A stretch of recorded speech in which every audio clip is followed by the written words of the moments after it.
नमस्कार दोस्तों।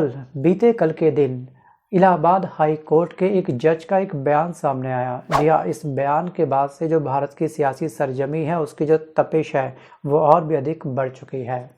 High court के एक जज ये कहते हैं कि जो हमारा भारत देश है वो बहुमत के हिसाब से चलेगा। ध्यान रखिएगा, बात कर रहा हूँ यहाँ में बहुमत के बारे में। जी हाँ, ये बहुमत आपके पोल से नहीं जुड़ा हुआ है कि आपने पोल डाला, वोट डाला, जिस फैसले पर जितने वोट पड़े वो फैसला लागू हो गया भारत देश के अंदर। नहीं, ऐसा नहीं है।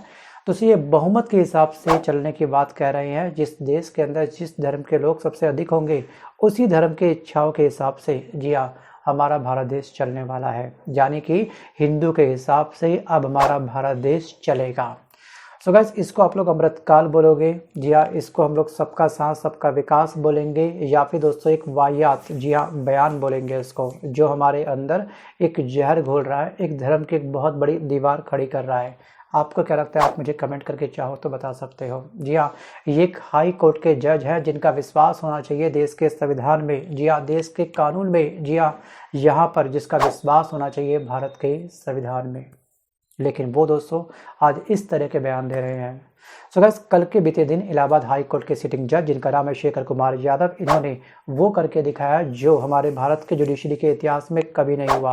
आपको बता दूं, जब से ये बयान निकल करके सामने आया है उसके बाद से सीजीआई संजीव खन्ना जो वर्तमान में है वो मुंह छुपाने को मजबूर हो गए हैं कि आखिरकार हमारा जज कैसे कैसे बयान दे रहा है। जी हाँ, और वहीं पर पूर्व सीजीआई चंद्रचूड़ भयंकर तरीके से सोशल मीडिया प्लेटफॉर्म पर लोगों के द्वारा काफ़ी ट्रोल किए जा रहे हैं। सबसे पहले दोस्तों आप इनका ये वीडियो देखिएगा कि आखिरकार इन्होंने बोला क्या ऐसा। जी हाँ, जस्टिस शेखर कुमार यादव ने क्या बयान दिया जिसके बाद से हमारे न्यायपालिका में बैठे इस तरह के जजों की काफ़ी किरकिरी हो चुकी है। पहले आप बयान ध्यान से सुनिएगा। लेकिन जो कठमुल्ला है, जिसे कह लीजिए आप, शब्द गलत है लेकिन कहने में गुरेज नहीं है, क्योंकि वो देश के लिए घातक हैं, बिगाड़ने वाले लोग हैं, जनता को बरगलाने वाले लोग हैं, देश आगे न बढ़े इस प्रकार के लोग हैं। दोस्तों एक कथन था, आपको बखूबी याद होगा कि हिंदू मुस्लिम सिख ईसाई आपस में सब भाई भाई। ये कथन, ये नारा वर्तमान समय के अंदर बुरी तरीके से अब धराशायी हो चुका है। ये सभी लोग आपस में एक दूसरे के दुश्मन बन चुके हैं और हमारे कानों में दोस्तों जहर घोला जा रहा है इन सभी महानुभव के द्वारा। आखिरकार कैसे कोई एक जज इस तरह के अभद्र भाषा का प्रयोग कर सकता है? आखिरकार कैसे कोई जज जी हाँ संविधान का धराशायी कर सकता है? जी हाँ, कल हमने देखा। अपने बयान में उन्होंने अल्पसंख्यकों के खिलाफ जिस भाषा का प्रयोग किया दोस्तों, वो शब्द है आपका कठमुल्ला। इस शब्द का प्रयोग किस धर्म के लोगों के लिए करते हैं वो आपको बखूबी पता होगा। दोस्तों इस स्पीच के बाद में जो विपक्ष है, विपक्ष ने इनके ऊपर निशाना साधना शुरू कर दिया है और राष्ट्रपति से दखल देने तक की जी हाँ गुहार लगाई है। तो गाइस, इलाहाबाद हाई कोर्ट के ये जज हैं, शेखर कुमार यादव इनका नाम है, और विश्व हिंदू परिषद के कार्यक्रम में ये शिरकत करने पहुंचे थे। लगे हाथों इन्होंने अल्पसंख्यकों के ऊपर भी निशाना साध दिया और जो जिसके पास बहुमत के साथ दोस्तों जो जनसंख्या है हमारे देश के अंदर, मतलब कि हिंदू लोगों को खुश करने के लिए अपना इस तरह का बयान दे दिया। सो गाइस, अब ध्यान रखिएगा कि मंच पर माइक स्टार्ट होता है, ऑन होता है और आप कुछ भी बोल जाते हो, ये आपको शोभा नहीं देता है। ध्यान रखिएगा, बोलने से पहले एक बार तो नहीं, कम से कम आप जिस पद पर बैठे हैं उस पद की गरिमा को ध्यान में रखते हुए आपको कम से कम 2 से 3 बार तो सोचना था। जी हाँ, आज भारतीय जनता पार्टी को इन सवालों का जवाब देना होगा कि आखिरकार किस तरह से अभी तक तो केवल नेता ही जी हाँ कानों में धर्म का जहर घोलते आ रहे थे, लेकिन अब वर्तमान समय के अंदर जिससे हम लोग इंसाफ की उम्मीद रखते हैं वही लोग हमारे अंदर धर्म की एक बहुत बड़ी दीवार खींचने में आतुर हो चुके हैं। सो गाइस, क्या इस देश में अब संविधान की आवश्यकता नहीं है? जी हाँ, और अगर संविधान नहीं रहेगा तो देश के अंदर जो दलित है, जो पिछले वर्ग के लोग हैं, क्या उन्हें इंसाफ मिलेगा? क्योंकि इसी संविधान के अंदर दलितों और पिछड़ों को आरक्षण मिलता है, इसी संविधान के हिसाब से उन्हें आरक्षण मिलता है। और आज एक जज जस्टिस शेखर यादव खुल करके कह रहे हैं कि देश बहुमत के हिसाब से चलेगा। खुलेआम देश के संविधान की इस समय इनके द्वारा धज्जियां उड़ाई गई है, जिसको हमारे संविधान के ऊपर अटूट विश्वास होना चाहिए। आज वो जी हाँ बहुमत पर विश्वास कर रहा है। थिंक अबाउट इट, विचार जरूर करिएगा कि आखिरकार क्या यही हमारे विकसित भारत की तस्वीर थी? क्या यही हमारा अमृतकाल था? क्या यही हमारा राम राज्य था? दोस्तों कल्पना करके देखिएगा कि अगर सभी धर्म के लोग बहुमत को मेंटेन करने में लग गए, जी हाँ, क्या हिंदू के अंदर जो एक आम जनता रहती है बड़ी संख्या में, जो आम इंसान रहते हैं, उनकी बस की है कि अपने किसी एक बच्चे को भी तरीके से परवरिश दे पाएँ इस महंगाई के दौर पर।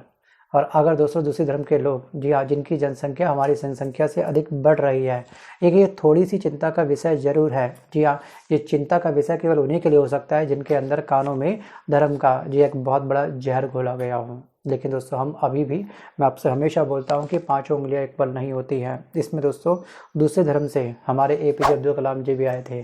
जी हाँ, एक बहुत लंबी चौड़ी फहरिस्त है, आपको यूट्यूब पे मिल जाएगी, आप सर्च मारिएगा एक बार, शायद आपके अंदर की जो नफरत है वो शायद थोड़ी कम हो जाए। दोस्तों मैं किसी धर्म के सपोर्ट में नहीं हूँ, मैं किसी धर्म के खिलाफ में नहीं हूँ दोस्तों, लेकिन जो इन्होंने ये कल बयान दिया है, जो इन्होंने हमारे संविधान को धराशायी किया है, मैं इनकी इस हरकत के खिलाफ हूँ इस वीडियो के माध्यम से। दोस्तों हमारे भारत का जो संविधान है सबसे बड़ा लिखित संविधान है। आपको मालूम होगा इस संविधान के अंदर 1,46,385 शब्द जिया रखे गए थे। एक एक शब्द में जी हाँ भारत की क्या भावी तस्वीर होगी उसको ध्यान में रख करके इन सभी शब्दों का समायोजन किया गया था। उसके बाद ही हमारा संविधान तैयार हुआ था। इस संविधान को लिखने के लिए 432 पेन की निब घिस गई थी, तब जाकर के संविधान लिखा गया था। और संविधान सभा को में कम से कम 389 मेंबर थे। मतलब इस संविधान को तैयार किया है 389 मेंबर ने मिलकर के, जिनमें 292 ब्रिटिश प्रांतों के प्रतिनिधि थे, 4 चीफ कमिश्नर प्रांतों के प्रतिनिधि थे और 93 देसी रियासतों के प्रतिनिधि थे। उन सबकी मेहनत को इन्होंने कल धराशायी कर दिया। जी हाँ, इस संविधान को बनाने के लिए 2 वर्ष 11 महीने 18 दिन का समय लगा था। इतनी लंबी जर्नी को इन्होंने अपने चंद सेकंड के बयान से जी हाँ तार कर दिया। Think about it. मैं इस चीज़ के खिलाफ हूँ कि आखिरकार इन्होंने संविधान के अगेंस्ट जा करके इस तरह का बयान क्यों दिया। जो वीडियो अभी मैंने आपको दिखाया था चंद मिनट पहले, जी हाँ, इस बयान से आप इनके साफ साफ अंदाज़ा लगा सकते हैं कि ये हाई कोर्ट के सिटिंग जज हैं वर्तमान में। जब मंच से खड़े होकर के जब ये इस तरह के बयान दे रहे हैं तो एक बार आप कल्पना करके देखिएगा कि हाँ हाई कोर्ट में चेयर पर बैठ करके ये किस तरह से अपने फैसले सुनाते होंगे। जी हाँ, जब कोई केस इनके पास में आता होगा क्या ये कहते होंगे अपने कोर्ट के अंदर, भाई कितने हिंदू धर्म के लोग यहाँ पर बैठे हुए हैं, अपने हाथ खड़े करो, 1 2 3 4 5 6। अच्छा, कितने मुस्लिम धर्म के लोग बैठे हुए हैं यहाँ पर, जरा हाथ खड़े करो। क्या इस बहुमत के आधार पर ये अपने फैसले सुनाते होंगे? Think about it. So guys, इस बयान के बाद से इनकी काफ़ी अधिक किरकिरी हो चुकी है सोशल मीडिया प्लेटफॉर्म पर। इनके काफ़ी सारे वीडियो अब वायरल हो चुके हैं। और दोस्तों एक तरफ जी हाँ, अभी चंद महीनों पहले हमारे पूर्व CGI चंद्रचूड़ जी ने भी हमारे संविधान पे ऊपर जी हाँ सबसे बड़ा क्वेश्चन मार्क लगाया था। जी हाँ, इनका एक बयान आया था, शायद आपको याद होगा, राम मंदिर को लेकर के। इन्होंने ये कहा था कि राम मंदिर का फैसला जब मुझे समझ में नहीं आया था तो मैं भगवान के सामने हाथ जोड़ करके बैठ गया। जी हाँ, वहीं दूसरी तरफ जी हाँ एक हाई कोर्ट का सिटिंग जज मुसलमानों को कठमुल्ला कहता है। जी हाँ, तो आप इस बात से साफ साफ अंदाजा लगा सकते हैं कि दोस्तों ये तो अभी आगाज़ है एक बहुत बड़े खतरे का। तो सोचिए दोस्तों कि आखिरकार आने वाले समय में अंजाम क्या होगा, आपको क्या लगता है? Think about it. So guys, यहाँ पर ये जो इनका बयान है ये सबसे बड़ी चिंता का विषय है। जी हाँ, इन्होंने सबूतों को दरकिनार कर दिया, जो हमारा कानून है उसको जी हाँ एक तरफ साइड कर दिया और हमें हमारे संविधान की जी हाँ धज्जियाँ उड़ाई जा रही हैं इस तरह के जज के द्वारा।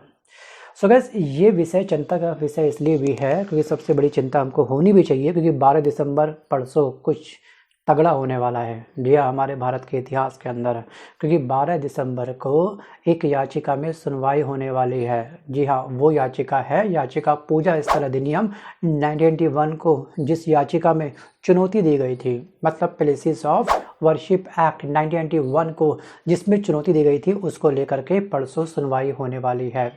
इस याचिका में क्या कहा गया था आपको अच्छे से मालूम होगा कि 15 अगस्त 1947 को जो धार्मिक स्थल जिस स्थिति में होगा वो उसी स्थिति में बना रहेगा 1947 तक। जी हाँ, 1947 के बाद में अगर किसी मस्जिद को तोड़ करके मंदिर बनाया गया, मंदिर को तोड़ के मस्जिद बनाया गया तो उस पर तो एक्शन ले सकते हैं, लेकिन इससे पहले के इतिहास में जो भी मंदिर थे, जिस भी धर्म के लोगों की जो पूजा स्थल थे, वो एज इट इज़ बने रहेंगे।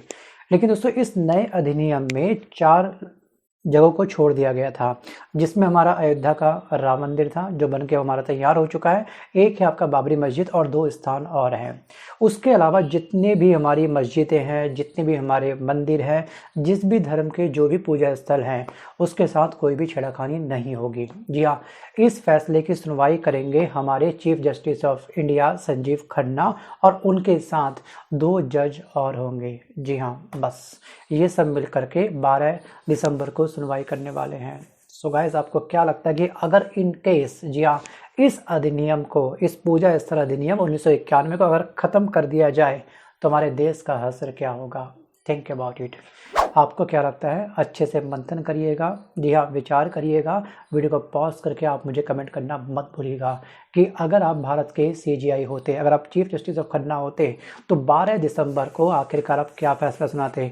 बहुमत के आधार पे फैसला सुनाते, मतलब कि लोगों के हाथ खड़े करते भी हाथ खड़े करो, किस धर्म के कितने लोग हैं, या फिर आप संविधान के आधार पर, जी हाँ, फैसला सुनाते, या फिर हिंदू मुस्लिम के आधार पर? जी हाँ, कमेंट बॉक्स ओपन है, बिंदास आप मुझे कमेंट करिएगा। मिलता हूँ जल्द अपने वीडियो के साथ, तब तक के लिए धन्यवाद।